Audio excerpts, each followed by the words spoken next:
বিকেলের দিকে ছাদের এক কোণে রফিক ও করিম ছাদের এক কোণায় বসে আড্ডা দিচ্ছে। করিম বারবার নিজের চোখে হাত দিচ্ছে। আরে রফিক, দেখ দেখ, আমার চোখটা কেমন লাফাচ্ছে।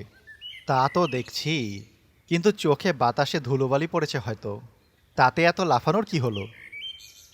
ধুলোবালি না রে ভাই, ডান চোখ লাফানোর মানে বুঝিস? আজকে নিশ্চয়ই আমার কোনো বড় শুভ খবর আসবে।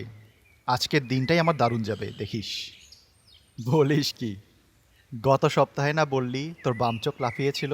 তখন তো বললি কি জানি একটা অমঙ্গল ঘটবে, কিন্তু সারাদিনে তো কিছুই হলো না। একদম স্বাভাবিক দিন কাটলো। চোখের পাতা লাফানোর সাথে শুভ অশুভের কি সম্পর্ক? তুই বুঝবি না রে, এগুলো এমনি এমনি হয় না। হঠাৎ নিজের ডান হাতের তালু চুলকাতে চুলকাতে সে বলল, আরে দেখ দেখ, এবার আমার ডান হাতটাও কেমন চুলকাচ্ছে। এবার আবার হাত চুলকানো শুরু হলো। আরে ভাই, ডান হাত চুলকানো মানে কি জানিস? আজকে নিশ্চিত আমার হাতে প্রচুর টাকা পয়সা আসতে যাচ্ছে। চোখ লাফানো আর হাত চুলকানো দুইটা একসাথে সংকেত দিচ্ছে। ধুর করিম, এসব তোর মনের ভুল। হাত চুলকালে অ্যালার্জি বা ময়লা হয়, টাকা আসে না। আরে দূর, তুই কিছুই বুঝিস না। করিম পকেট থেকে মোবাইল বের করে আকাশের দিকে তাকিয়ে বলে, আর এই দেখ, মোবাইলের ওয়েদার অ্যাপে দেখাচ্ছে আজ নাকি একটু পরে ঝুম বৃষ্টি হবে। অ্যাপ যেহেতু বলছে, শতভাগ বৃষ্টি হবেই হবে। চল, ছাদ থেকে নেমে যাই। ওয়েদার অ্যাপের কথা বলছিস? গত পরশুও তো অ্যাপে 90% বৃষ্টি হওয়ার সম্ভাবনা দেখাচ্ছিল। সারাদিন এক ফোঁটা বৃষ্টি তো দূরের কথা, উল্টা রোদে চামড়া পুড়ে গেছে। তুই অ্যাপের কথা বল আর যাই বল, সব কিছু নিশ্চিত ধরে নিস কেন? আরে না না, চোখ লাফানো আর হাত চুলকানো বা রাস্তায় বের হলে কালো বিড়াল দেখা, এগুলোর নিশ্চয়ই একটা অর্থ আছে। আর ওয়েদার অ্যাপ তো স্যাটেলাইট আর বিজ্ঞান দিয়ে চলে, ওরা কিভাবে ভুল বলবে? করিম, চোখের পাতা লাফানো বা কালো বিড়াল দেখাকে ভাগ্যের সংকেত ভাবা সম্পূর্ণ কুসংস্কার। আর বিজ্ঞানের ওয়েদারের অ্যাপের হিসাব নিশ্চিত ভেবে বসে থাকাও ভুল। চল, আজ এশার নামাজের পরে পাশের মসজিদে গিয়ে হুজুরের সাথে বসি। ওনার সাথে এই বিষয়গুলো নিয়ে একটু খোলামেলা কথা বলি, তাহলেই তোর ভুল ভাঙবে।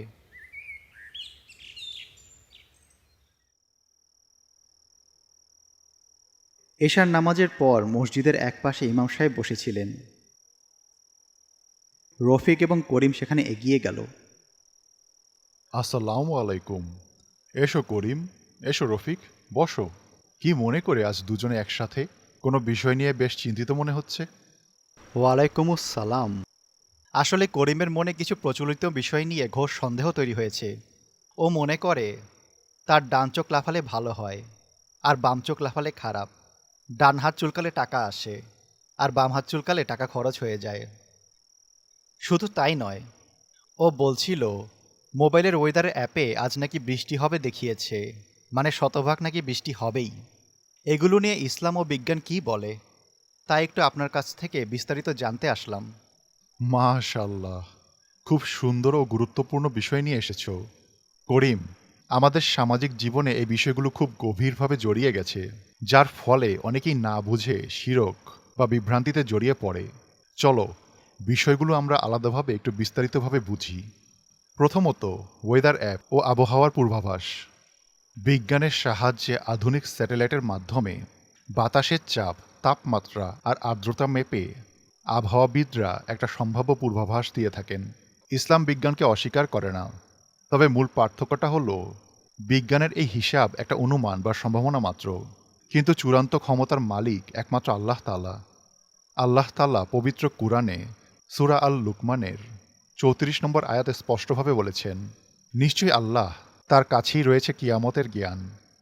তিনি বৃষ্টি বর্ষণ করেন এবং তিনি জানেন যা মাতৃগর্ভে আছে, আর কেউ জানে না আগামীকাল সে কী অর্জন করবে, এবং কেউ জানে না কোন স্থানে তার মৃত্যু ঘটবে। নিশ্চয়ই আল্লাহ সর্বজ্ঞ, সম্যক অবহিত। এখন বিজ্ঞানীরা স্যাটেলাইট দেখে বলতে পারে যে আকাশে মেঘ জমেছে বা বৃষ্টি হওয়ার পরিবেশ তৈরি হয়েছে। এটাকে গায়েবের খবর বলা যাবে না। কিন্তু সমস্যা হলো, আমরা ধরে নেই অ্যাপ বলছে মানেই শতভাগ বৃষ্টি হবেই। তখন আমরা আল্লাহর সার্বভৌম ক্ষমতাকে ভুলে যাই। আল্লাহ চাইলে সেই মেঘ বাতাসে অন্য জায়গায় উড়িয়ে নিয়ে যেতে পারেন। আবার বৃষ্টি নাও দিতে পারেন। তাই ওয়েদার অ্যাপকে একটা সম্ভাবনা হিসেবে দেখাই ঠিক আছে, কিন্তু এটাকে নিশ্চিত সত্য ধরে নেওয়া ভুল। ওহ হুজুর, এবার বুঝতে পারলাম বিজ্ঞানের হিসাব তো শুধুই একটা আগাম সম্ভাবনা, চূড়ান্ত সিদ্ধান্ত তো সবসময় আল্লাহর হাতেই থাকে। কিন্তু হুজুর, এই যে ডান চোখ লাফানো, হাত চুলকানো বা অমঙ্গল ভাবা, এগুলো কেন ভুল? এবার দ্বিতীয় ও সবচেয়ে মারাত্মক বিষয়ে আসি। আমাদের সমাজে শুধু চোখ লাফানো বা হাত চুলকানোই না, আরও শত শত কুসংস্কার ছড়িয়ে আছে। যেমন যাত্রাকালে পেছন থেকে ডাকলে কাজ পণ্ড হওয়া, টিকটিকি টিকটিক করলে কথা সত্য হওয়া, ভোরে কাক ডাকলে মেহমান আসা, খালি কলসি দেখা কুলক্ষণ মনে করা, কিংবা রাস্তা দিয়ে যাওয়ার সময় কালো বিড়াল দেখা বা জোড়া শালিক দেখলে ভালো হবে এমন ভাবা। এইসব বিষয়কে শুভ বা অশুভ লক্ষণ মনে করাকে শরীয়তের ভাষায় তাতায়ুর বলা হয়, যা সম্পূর্ণ হারাম এবং শিরকের অন্তর্ভুক্ত। শিরক? হুজুর, চোখ লাফানো বা কাক ডাকা বিশ্বাস করলে শিরক হয় কিভাবে? আমি তো কাউকে আল্লাহর সাথে শরিক করছি না। করিম, গভীরভাবে ভেবে দেখো, এই মহাবিশ্বে যে কোনো ভালো বা মন্দ ঘটনার মালিক কে? একমাত্র আল্লাহ তাআলা। তোমার জীবনে লাভ হবে না ক্ষতি হবে তা নির্ধারণ করার ক্ষমতা কোনো পাখির ডাক, কোনো প্রাণীর রাস্তা পার হওয়া, কিংবা কোনো চোখের পাপড়ি লাফানোর মধ্যে কি আল্লাহ তাআলা দিয়েছেন? কখনোই না। চোখ লাফানো বা হাত চুলকানো সম্পূর্ণ শারীরিক বিষয়। শরীরে ক্যাফেইন বেশি হওয়া, ক্লান্তি, স্নায়ুর টান বা চামড়ার অ্যালার্জির কারণে এমনটা হতে পারে। কিন্তু তুমি যখন মনে করো আমার ডান চোখ লাফাচ্ছে, তার মানে আজকে আমার ভালো কিছু ঘটবে, তখন তুমি আল্লাহর জায়গায় ওই চোখের পাতাকে বসিয়ে দিলে। একটা সৃষ্টি বা সামান্য শারীরিক ঘটনা তোমার ভাগ্য নির্ধারণ করছে বলে বিশ্বাস করলে এটা শিরক হয়ে যায়। এ কারণেই আমাদের প্রিয় নবী হজরত মুহাম্মদ সাল্লাল্লাহু আলাইহি সাল্লাম সুনানে আবু দাউদের 3910 নম্বর হাদিসে অত্যন্ত কঠোরভাবে 3বার জোর দিয়ে বলেছেন, শুভ ও শুভ লক্ষণ মানা শিরক। এমনকি মুসনাদে আহমদ গ্রন্থের 7045 নম্বর হাদিসে রাসূলুল্লাহ সাল্লাল্লাহু আলাইহি সাল্লাম বলেছেন, কোনো অশুভ লক্ষণ বা কুলক্ষণের কারণে যে ব্যক্তি কোনো কাজ থেকে ফিরে এলো, সে শিরক করল। আস্তাগফিরুল্লাহ হুজুর, আমি তো এতদিন এগুলোকে স্বাভাবিক বিষয় মনে করতাম, কিন্তু এখন বুঝতে পারছি না জেনে আমি কত বড় গুনাহ আর ভুলের মধ্যে ছিলাম। মানুষ না জেনে ভুল করতেই পারে করিম, কিন্তু সত্য জানার পর তা থেকে তওবা করে ফিরে আসাই প্রকৃত মুমিনের পরিচয়। পবিত্র কুরআনে আল্লাহ তাআলা সূরা আল আনামের 59 নম্বর আয়াতে পরিষ্কারভাবে জানিয়ে দিয়েছেন, অদৃশ্যের চাবিকাঠি একমাত্র তারই আল্লাহর কাছে রয়েছে, তিনি ছাড়া অন্য কেউ তা জানে না। হুজুর, অনেক সময় ছোটবেলা থেকে এসব শুনে শুনে অভ্যস্ত হওয়ার কারণে অজান্তে বা হঠাৎ করে মনের মধ্যে এমন কুলক্ষণ বা সুলক্ষণের চিন্তা চলে আসে। তখন একজন মুসলিমের মানসিক অবস্থান কেমন হওয়া উচিত?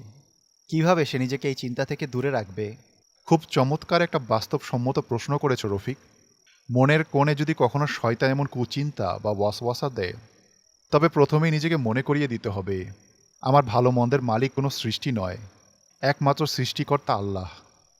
একজন প্রকৃত মুমিন সবসময় আল্লাহর উপর পরিপূর্ণ তাওয়াক্কুল বা ভরসা রাখবে। পবিত্র কুরআনে আল্লাহ তাআলা বলেছেন, যে ব্যক্তি আল্লাহর উপর ভরসা করে তার জন্য তিনিই যথেষ্ট। আর যখনই মনে হবে কোনো ঘটনা শুভ বা অশুভ সংকেত দিচ্ছে, সাথে সাথে মন থেকে ওই চিন্তাকে ঝেড়ে ফেলে দিয়ে সাহসিকতার সাথে স্বাভাবিক কাজ চালিয়ে যেতে হবে। কুলক্ষণের ভয়ে নিজের কোনো পরিকল্পনা বা সিদ্ধান্তকে পরিবর্তন করা যাবে না।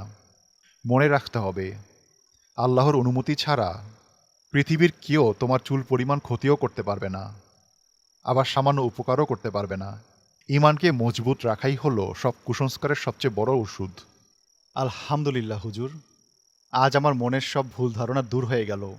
ওয়েদার অ্যাপের হিসাবকে স্রেফ বিজ্ঞান আর সম্ভাবনা হিসেবে দেখব, কিন্তু ভবিষ্যতে চোখের পাতা লাফানো, হাত চুলকানো কিংবা কুসংস্কারের উপরে ভরসা করে আর কখনো ঈমানকে বিপদে ফেলব না। আলহামদুলিল্লাহ, আল্লাহ তৌফিক দিয়েছেন বলেই তুমি সঠিক সত্যটা গ্রহণ করতে পেরেছ। আল্লাহ আমাদের সব ধরনের শিরক, কুসংস্কার ও বিভ্রান্তি থেকে মুক্ত রেখে খাঁটি তাওহীদের উপরে জীবন পরিচালনা করার তৌফিক দান করুন। আমিন।